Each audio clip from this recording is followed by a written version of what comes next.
को बात करें। Mr. Gilani, Kashmir don't Pandit teach us को बाहर manners. निकाल दिया, Don't वो क्या- teach us Kashmiri- manners. Kashmiri जनता पंडित- के नुमाइंदे जाए You बात don't have करने के लिए manners, उन पर you don't have दरवाजे बंद नहीं journalistic किए जाते हैं। ethics. उनके लिए You go only back have India नहीं rhetoric, लिखा जाता है you only सर। have जब लोग बात rhetoric, करने के लिए आते हैं and उनके your दरवाजे media खोले is जाते हैं। provocative, उनसे बात की जाती है। propagandist. जब your मासूम media लोगों is की आप बात provocative करते and हैं तो उनकी propagandist solution की बात की जाती है। with this and continuing with this serial commentary की जरूरत नहीं है। ये कि आप हिंदुस्तानी नहीं मानते हैं। कश्मीरी पंडित और कश्मीरी मुसलमानों के दरमियान मतभेद करने की जरूरत नहीं है आपको। हम आपके साथ रहते हैं। और संजीदगी से समझना पड़ेगा। आप मुझे मैंने सिखा रहे हैं। इस मुझे मत मामले सिखाइएगा, को ना इस मुझे तरीके से दीजिएगा और ना मेरे आप पैनलिस्ट को प्रोपेगेंडा दीजिएगा। कर रही है मीडिया के संजय नाम निरुपम पर। साहब, आप सुन रहे हैं आपको पता ही नहीं है जर्नलिज्म क्या है। You are doing a propaganda. मुझे You are doing a पत्रकारिता ना propaganda in the name of सिखाइएगा सर। journalism. मुझे You are पत्रकारिता ना सिखाइएगा। provocative मैं and इस देश में vitriolic रहती हूँ, मेरा commentary. दिल और मेरा दिमाग किसी देश का साथ देते हैं। मैं पासपोर्ट पर फिर कुछ और आप फिर और उन्हीं बाहर के जाके PR हो जनता रहे के हैं। सामने आप कुछ और PR हो नहीं रहे बोलते। हैं। सर प्लीज आप मुझे मत जर्नलिज्म में मत सिखाइएगा। कीजिए ये। गिलानी साहब, आपके पास जवाब है आप तो भी जवाब मत दीजिए। सिखाइए हमें, ज्ञान मत बांटिए यार। ज्ञान बांटना ज्ञान मेरा मत काम बांटिए। नहीं है, कश्मीरी लेकिन सवालों के जवाब अगर ज्ञान कोई मत नहीं देगा तो बांटिए। फिर वापस अरे आप सवालों पर हिंदुस्तानी लाना हैं या नहीं? सवाल पूछिए। एक भी सवाल का आप सर कौन है आप मुझसे जवाब पूछने नहीं दे वाले? पाए। संजय आप निरुपम साहब, कौन है मुझसे पूछने वाले? Who gave you the right? Sir you आप कैन हिंदुस्तानी हैं या नहीं? आप डिबेट में आए किस लिए हैं सर? आप मैं- सवालों का जवाब देने के लिए ही आए हैं ना सर? ग्राउंड सिचुएशन बताने के लिए। ओ, please। ग्राउंड सिचुएशन बताने क्या के क्या लिए। ग्राउंड आपकी रियलिटी बकवास आपके नहीं। पास? सोल्यूशन आपके पास नहीं ग्राउंड है। रियलिटी आप ये है कि कश्मीरियों 60 के दिन लिए से मैं यहाँ कुछ नहीं कर कर्फ्यू है सकता, सिर्फ और अपने 60 दिन एजेंडा से को आप आगे लोगों को बढ़ाने मार के रहे लिए। आपको हैं, हिंदुस्तानी जख्मी कर रहे हैं, मानते हैं आप अंधे बना रहे हैं। मुझे मैनर सिखाने का बात कर रहे हैं आप। और जब एजेंडा तक आप बनाने के कश्मीर लिए के आए हैं। पॉलिटिकल लोगों मसले को बेवकूफ एड्रेस नहीं बनाने के लिए करेंगे। आए हैं आप यहाँ पर। आप लोगों को एजेंडा बेवकूफ कर रहे हैं, बनाने आप के लिए एजेंडा सर। पे काम कर रहे हैं। संजय निरुपम आपको साहब, आर्मी में होना इस चाहिए, तरीके की spokesperson बातें के करते हैं तौर लोग पे। आप ही के देश में बैठकर। जी आप लोगों को, आपको शर्म नहीं आती है? 75 निश्चित तौर पर जो जिलानी से बार बार आप सर, सवाल मुझे पूछ शर्म रहे नहीं हैं आती। उस मुझे सवाल का शर्म जवाब वो नहीं आएगी, दे पा रहे हैं। और क्योंकि जिलानी मैंने कभी कुछ गलत एक नहीं मिनट, किया। एक मिनट। आपके क्योंकि पास किसी आपको- सवाल का जवाब मैं जरा नहीं है, जवाब दूं। मुझे फंसाइए मत और गोल गोल घुमाइए मत। Your only aim is to demonize Kashmiris. Your only aim is to I am demonize sorry, and that is criminalize your their opinion. Now आप legitimate वापस political एजेंडे पर opinion. आ गए। आप मैं वापस जरा एजेंडे पर इसका लौट जवाब आए। दूं। संजय निरुपम साहब, मेरा मुद्दा इतना है कि सारे कश्मीरी भारत से प्रेम करते हैं, ये सच नहीं है। लेकिन सारे कश्मीरी पाकिस्तान से प्रेम करते हैं, ये भी सच नहीं है। सारे कश्मीरी आज़ादी चाहते हैं, ये भी सच नहीं है। महबूबा मुफ्ती जो वहाँ के मुख्यमंत्री हैं, उनके बयान को अगर गंभीरता से लिया जाए तो वो कह रही है कि 95% लोग इस मुख्य धारा में जीना चाहते हैं, एक राजनीतिक जिंदगी जीना चाहते हैं, भारत का हिस्सा बन के जीना चाहते हैं। 5% लोग इस प्रकार की हरकतों में हैं जो भारत विरोध का काम कर रहा है और जो पाकिस्तान के इशारे पर पाकिस्तान के झंडे फहरा रहे हैं। ऐसे 5% लोगों में हो सकता है जिलानी साहब भी हो, ऐसे 5% लोगों के खिलाफ बहुत तरीके से कार्रवाई होनी चाहिए, सैनिक कार्रवाई भी होनी चाहिए, उनके साथ बातचीत भी होनी चाहिए, उनको समझाना भी चाहिए, कभी जरूरत पड़े तो पैलेट गन भी चलाना चाहिए। लेकिन हर बार पैलेट गन ही चलाया जाए जरूरी नहीं है, पैलेट गन के अलावा भी दूसरे रास्ते इख्तियार करने चाहिए। अंततः हमारा प्रयास यह होना चाहिए कि कश्मीर में शांति बहाल हो, और शांति बहाल करने के लिए आपको तरह तरह के जितने भी माध्यम हैं उसका इस्तेमाल करना चाहिए। हाँ, रोज यूं ही झगड़ा करके या टेलीविजन ठीक पे है। या कश्मीर की घाटियों में झगड़ा करके अगर हम कश्मीर में शांति निरुपम बहाल साहब, मेरे करने का पास समय सपना की देख कमी रहे है। हैं, मैं तो ये क्लोजिंग सपना कमेंट सुधांशु त्रिवेदी से लेना साकार चाहती होने हूं। वाला है।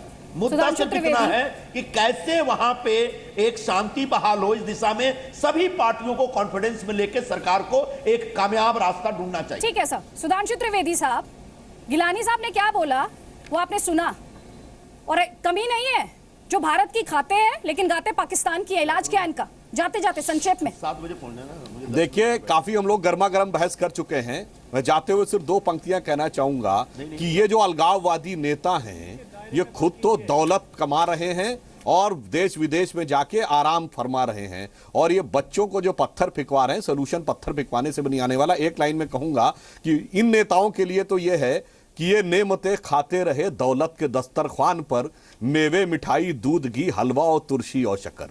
और कश्मीर के बच्चों के लिए वो लाद गटरी पत्थरों की फौजियों पे धर नजर, होकर फना गिरते रहे कूचा बकूचा दर बदर। ये हालात जो इन्होंने पैदा किए हैं गरीब और मजलूमों के साथ, ये और खुद ये हमारी सरकार नहीं होने देगी। और हमें पूरी उम्मीद है कि भारत के सभी राजनीतिक दल इस विषय पे एक सकारात्मक सोच रखते हुए कश्मीर के भी 95% लोग, क्योंकि जैसा होम मिनिस्टर ने कहा है कि हम सिर्फ कश्मीर की धरती से प्यार नहीं करते, कश्मीर की जमीन से प्यार नहीं करते, कश्मीर के लोगों से भी प्यार करते ठीक है हैं, सर। और हम उन्हें साथ में लेकर समाधान निकालें। शुक्रिया आप सभी मेहमानों का। समय की कमी है तो यहीं पर हमें इस चर्चा को रोकना पड़ेगा, बल्कि कहना चाहिए बहस को रोकना पड़ेगा। लेकिन एक बात साफ है, सरकार को उन लोगों का जो भारत की खाते हैं लेकिन पाकिस्तान की गाते हैं, उनका इलाज जल्द से जल्द करना पड़ेगा। अब इसे बर्दाश्त नहीं किया जा सकता। नमस्कार।